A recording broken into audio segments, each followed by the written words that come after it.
Hey everybody, welcome back to the channel. Today we are going to continue our discussion about quadratic equations and parabolas.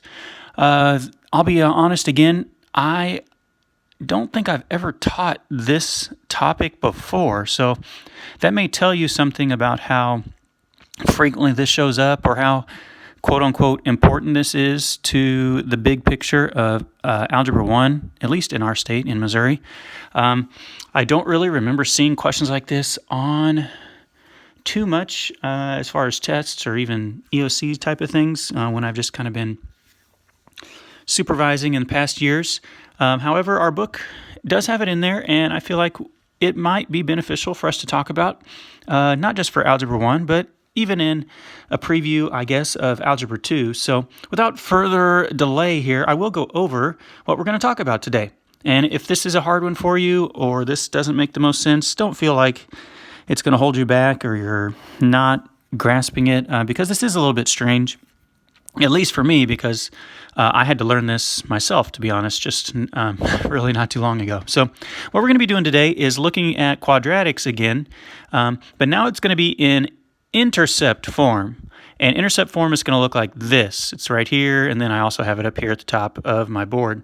So what we've seen already in this chapter, we started out, the whole first half of the chapter, we looked at standard form. And standard form looked like this. Remember, this number tells you how wide or narrow the parabola is because it's the coefficient on the x squared. This letter C was always the Y-intercept. And then we were able to do the axis of symmetry formula, negative b over 2a, and then plug it in using the a and the b to figure out the vertex, and then just kind of graph it from there. So these equations would look something like, and I'm not going to put f of x, they might look something like, let's just say, for example, 2x squared plus 6x plus, I don't know, 10. I just made that up. I don't know if that's even a real one. So that's what we kind of looked at the beginning of the chapter. We spent a lot of time on those. And then this is yesterday and Friday's lesson, vertex form. Now, vertex form is very important for this class, and it is something that I know shows up on the EOC, or has in the past anyway, where it's written as the letter A, which is still telling you how wide or narrow the graph is, this number right here. It also tells you if it opens up or opens down, if it's positive or negative. But now we had the x in a parentheses that was squared, and then we always had this k kind of at the end. And the k is kind of like the c in the fact that it's hanging out at the end and it doesn't have a variable on it, but it's not exactly the same. And so this might look something like, I don't know, 1/2, and we could even put a negative on it, negative 1/2, and then we'd always have x minus something squared, right? And then yesterday we started looking at what happens when they have that k on there. And so in yesterday's video, we were able to look at a function, an equation like this, and determine, okay, the negative sign tells me that it opens down. The 1/2, the fact that that's less than 1, tells me that this is going to be wider than normal. The number in the parentheses, the letter h, it's always the opposite of the way that it looks, because this is a negative h right here, or subtracting h. So instead of minus 2 being 2 to the left, this number is actually telling you to move it to the right 2 places. So this number tells you right or left. There's my little arrow pointing right or left. And then the number at the end, the k, always told you how far to move it up or down. And if it was plus, we would move it up. So like this one would be 2 to the right and up 1. That would be where your vertex is, 2 to the right and up 1. And that's why it's called vertex form, because you can just look at this and you know the vertex, right? 2 to the right, up 1. There's my vertex. That's what we did yesterday. Today, it's going to look a little bit different. In today's formulas, or in today's functions, notice we don't have squared anymore. All of a sudden, we have x minus p and x minus q. Now, the p and the q don't really, it's not like the p represents a certain word and the q represents a certain word. The p and the q just kind of represent numbers when you have it factored, right? The a is still going to tell you whether it opens up or down, if it's positive or negative. The a is still going to tell you how wide it is, but an example might be right here. See, I made this one up before I started the recording. F of x equals 2. We still have a parentheses, but you know, yesterday the parentheses was always squared. Now we just have 2 parentheses, right? And so what this is going to tell you, this is going to tell you where the x-intercepts are. That's why it's called intercept form. Another fancy word for x-intercepts is zeros. zeros is the same thing as x-intercepts. So just like up here, when we were looking at this purple one from yesterday, in the parentheses with the letter x, it's always the opposite of the way that it looks because this has a minus sign. So instead of -2, which you would normally say would be 2 to the left, -2 or subtracting 2 is actually 2 to the right. It's the same thing on these today. Here, with x minus 4, that's actually telling you that this graph has an x-intercept or a 0 4 places to the right because it is -4, which is actually 4 to the right. And then in the other parentheses, it's going to tell you, in this case, +2. +2, it's the opposite of the way that it looks in the parentheses. In the parentheses, it says +2, but on your graph, that actually means 2 to the left. And so I can go 2 to the left of the origin. I can make my second dot on the x-axis. Those are the zeros. Those are also called the x-intercepts. That's why this is called intercept form, because it tells you the x-intercepts really quickly. The number 2 here still tells you that this is twice as narrow as an original one, as the basic one. But what we don't have, and what I'm gonna have to show you how to find today, is how do you find the vertex, right? This is just the x-intercepts. I still need to find the vertex, right? I know that this is going to open up because this is a positive number. So my vertex has got to be somewhere down here. How do I find the vertex? So really quickly, I guess I can show you a little preview. How do you find the vertex? Like, I've got 2 points already. I just need one more and I can make my graph. What do you need to do to find the vertex? It's actually pretty easy today. You take your zeros, you take these x-intercepts, remember this one is at 4, and this one is at -2, and you find the midpoint. What's in between, what's halfway in between +4 and -2? Now, if you know that in your head, great. If you don't know that in your head, how do you find the average or the midpoint? You just add them up and divide by 2. So add the numbers up and divide it by 2. So -2 plus 4, that is, what is that, 2? 2 divided by 2 equals 1. So this means that right here at x equals 1 is going to be my axis of symmetry. I just don't know where to put the dot on this dotted line. It's going to be somewhere here. It's obviously got to be down here because it opens up. Where do I put it? So I find my axis of symmetry number, which is 1. How do I know where to put the dot? It's going to be 1 to the right, but I don't know where to go as far as up or down. You just take your answer right here for your axis of symmetry of 1, and then you plug that in to the original problem for x and see what you get. So if I take the number 1 and put it right in here for the x in this parentheses, put it in the second parentheses for the x, plug it in, and then just work that question out, right? And you can use a calculator, or some of you might be able to do that in your head. We've got 2 times 1 minus 4. Oh geez, okay, I'm running out of room. 1 minus 4 is -3. I'm going to move it down here. And then 1 plus 2 right here, this is +3.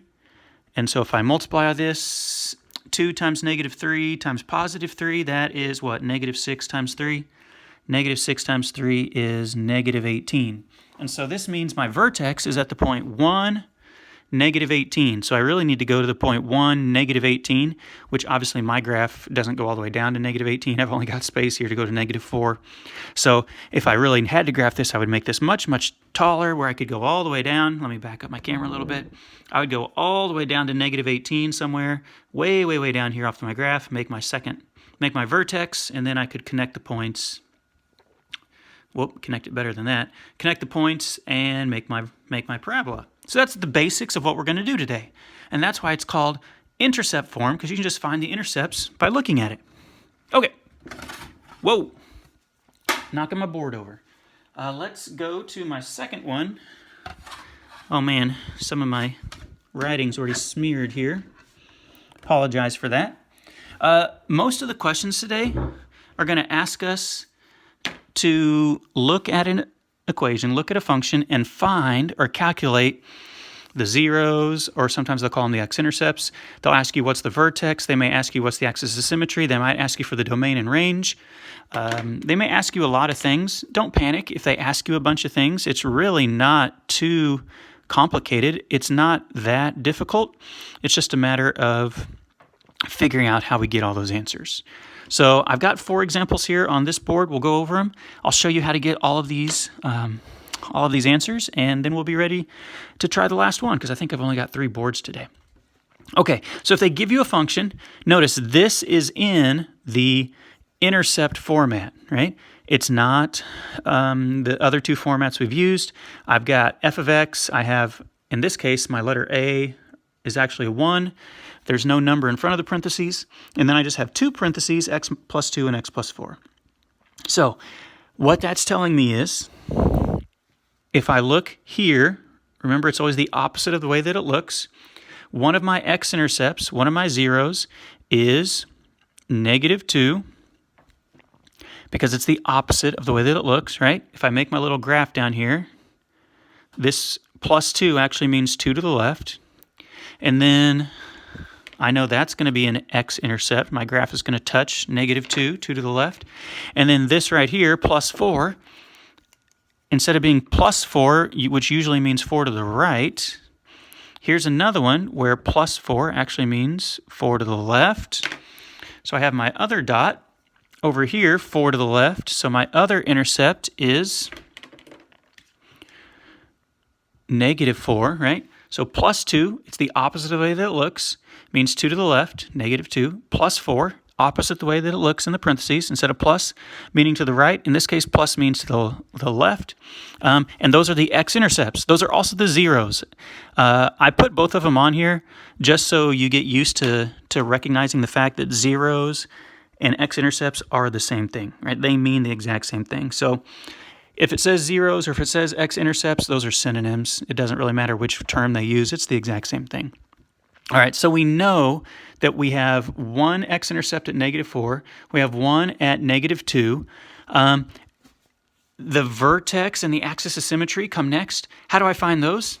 Well, the vertex and the axis of symmetry are halfway between, or the midpoint between these 2 points. Now, common sense tells us this one, right? What's halfway in between -2 and -4? Right? -3.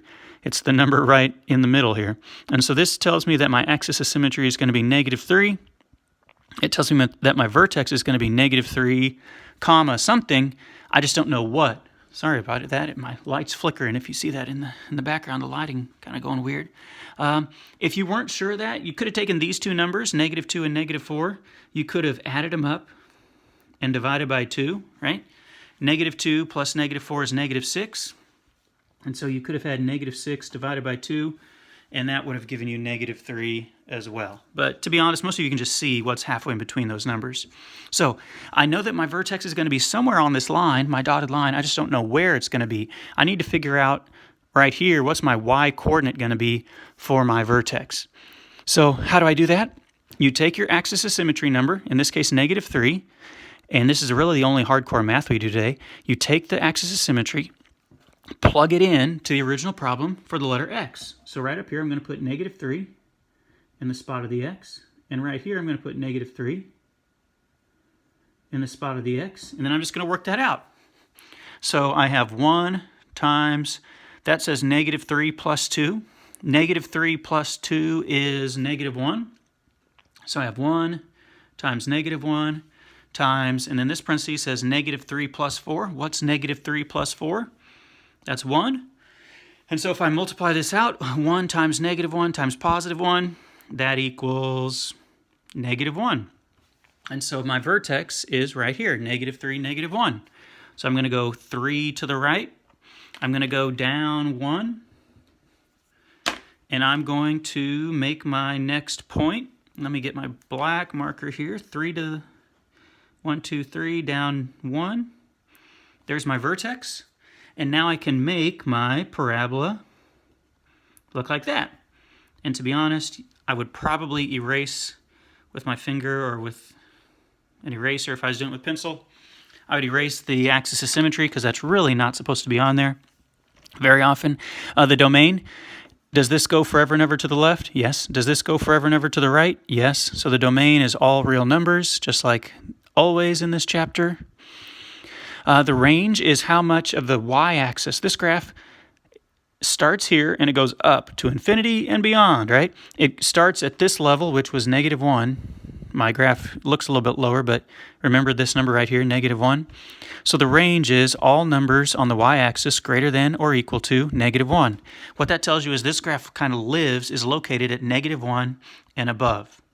There's no part of this graph that goes below -1 on the y-axis. Okay, that is the basics of how you're going to do every single question, or actually most of the questions today. Let me go ahead and erase this, and I'll try number 2. I wish I had more room on this board. I just kind of put too many questions on there. So we're going to wipe this one out. It's gone. We're going to go to number 2. On number 2, all right, I kind of have my marker. I stacked the boards on top of each other. My marker kind of got smeared there. So this is in intercept form. It's telling you right here. I've got a 1 in front of here. Even though they don't put a number, it's an imaginary 1 for my letter A. This -3 actually means 3 to the right. So I know one of my x-intercepts is going to be 3 to the right. You can put x equals 3, or you can just put 3. I've seen people do it both ways. So I know, like on my graph here, I'm going to go 3 to the right. And that's going to be one of my x-intercepts, 3 to the right, because it's the opposite of the way that it looks in the parentheses. And then right here it says +5. So it's the opposite of the way that I think. +5 is actually going to be 5 to the left, way out here. And so that means my other x-intercept is 5 to the left, -5. I don't even like putting those in parentheses because that makes people think that it's a point on a graph. So I'm going to put the word "and" in between them. 3 and -5, +3 and -5 are my two x-intercepts. The vertex is going to be halfway, the axis of symmetry is going to be halfway in between these numbers. And so what's the half midpoint here between +3 and -5? If you don't know, take +3 plus -5, add them up and divide by 2. So +3 plus -5, 3 plus -5, that is -2. And so it's -2 divided by 2. -2 divided by 2 is -1. So -1 is my axis of symmetry at x equals -1. If I take my marker here and I go up and down through the x-axis at -1, that's going to be the midpoint, kind of the axis of symmetry, the symmetrical line that goes right through the middle of my parabola. And now I need to figure out where, what that also tells me is the first part of my vertex is going to be -1 in the x category. But what I need to figure out is where is my y-intercept, right? How far up or down do I need to go? It should be somewhere down here because this graph has got a +1 as the letter A, so I know it's going to open up. I just don't know where. And how do you figure out where it goes?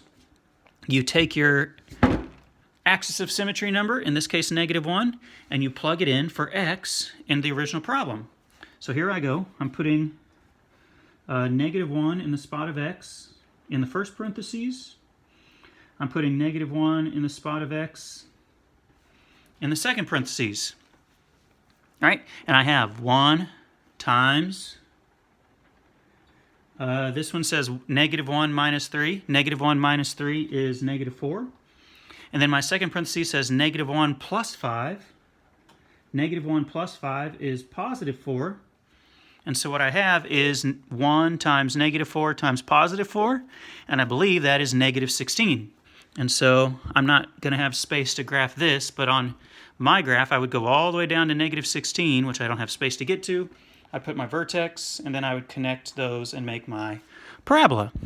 The domain would be all real numbers. I'm just going to abbreviate ARN.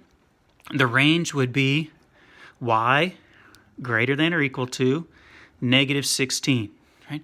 The range is always going to look, at least on all these that we've seen so far, the range is always going to be involving that second number, the y-coordinate of your vertex. All right, let's do a couple more. And then we'll see how much time I've spent, depending on if I can get to that third board or not. I may not have time to get to it today. Okay, my last two. I'll try to go a little bit quicker on these. I'm already at 20 minutes almost on my video. Okay, the third one. Now, I've got 3 at the front. That means that this is going to be opening up. I know that this is going to be pretty narrow. It's going to be 3 times narrower than the original one. I can tell the x-intercept's easy.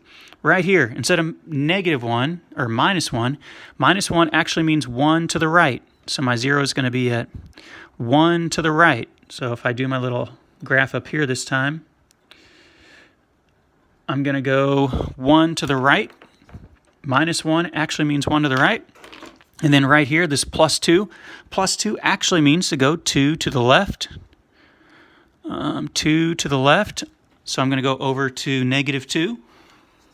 And I'm going to put my second x-intercept, my second point on my graph right there. So now I need to find the axis of symmetry. The axis of symmetry is the midpoint, what's halfway in between positive 1 and negative 2. And I think this one's going to be a decimal, right?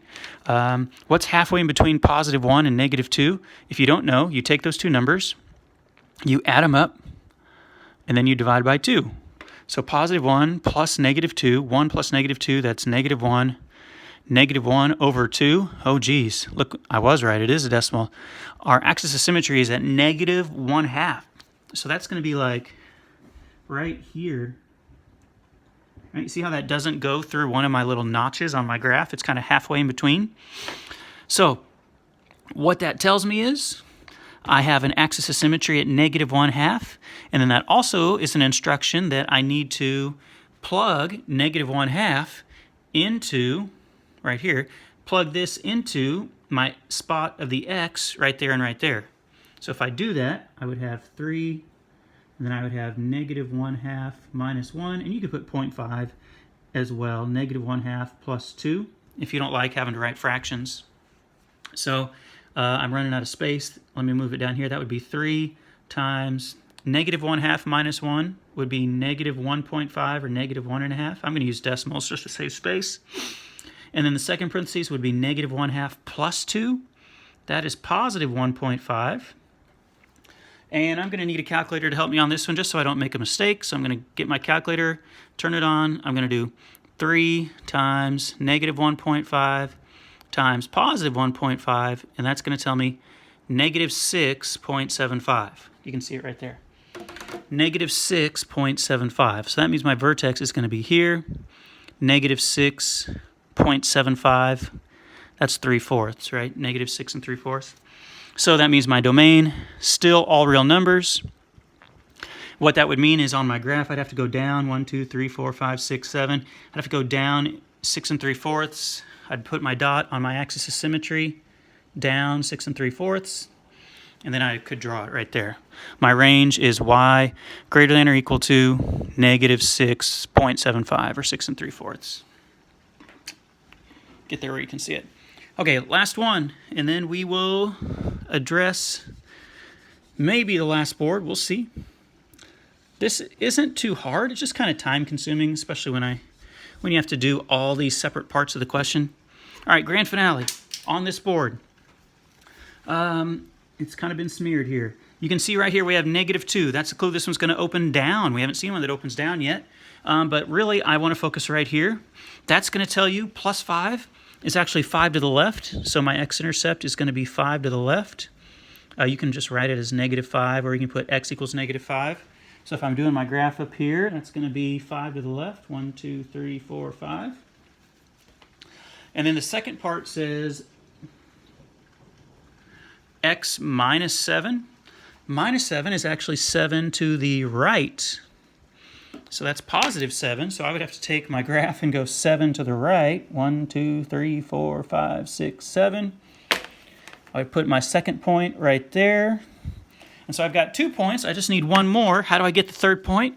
I look at my axis of symmetry. The axis of symmetry is going to be the midpoint. What's halfway in between these two numbers, between negative 5 and positive 7? And I mean, I could count with my fingers until I found the midpoint. Another way is just to add the two numbers up. Negative 5 plus 7, add them up and divide by 2, right? Find the average of those two numbers, find the mean. Negative 5 plus 7 is 2. 2 divided by 2 is 1. So my axis of symmetry is right here at the number 1 on the x-axis, positive 1. You can see that's what it was. So I'm going to erase that, and I'm going to write it like this. X equals 1. Okay, so that means my vertex is going to be 1, comma, something.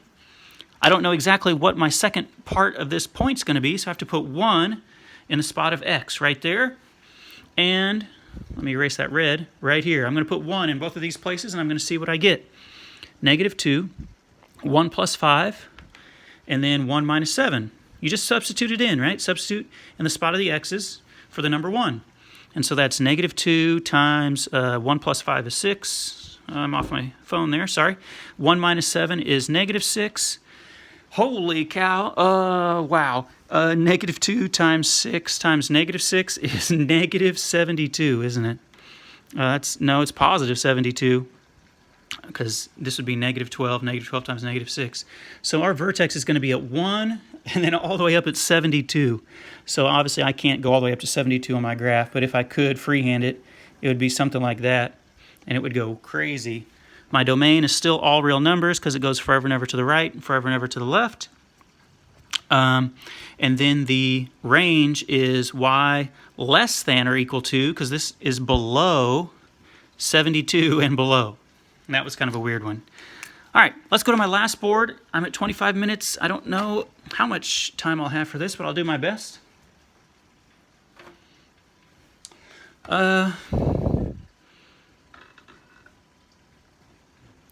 You know what?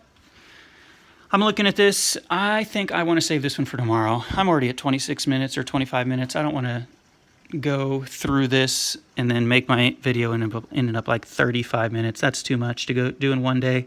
What you're going to see eventually, though, this will be a preview for tomorrow. You're going to see that not all of these are in the correct format for us already, right? You can see like some of these are still kind of looking like they're in the other format. These are in standard form right here. And so I want to show you how you can do factoring tomorrow. We'll look at how you can do factoring on some of these. And you can get the same answers by factoring them when they're not already in the intercept form. So, all right, I'm going to stop right there. We'll continue on this board tomorrow. Thank you so much for watching. I'll put some questions up on the Big Ideas Math. They'll be just like the ones that we just went through on those previous 2 boards. And hopefully you'll do all right. If not, send me an email and I'll do my best to help you. Thank you so much.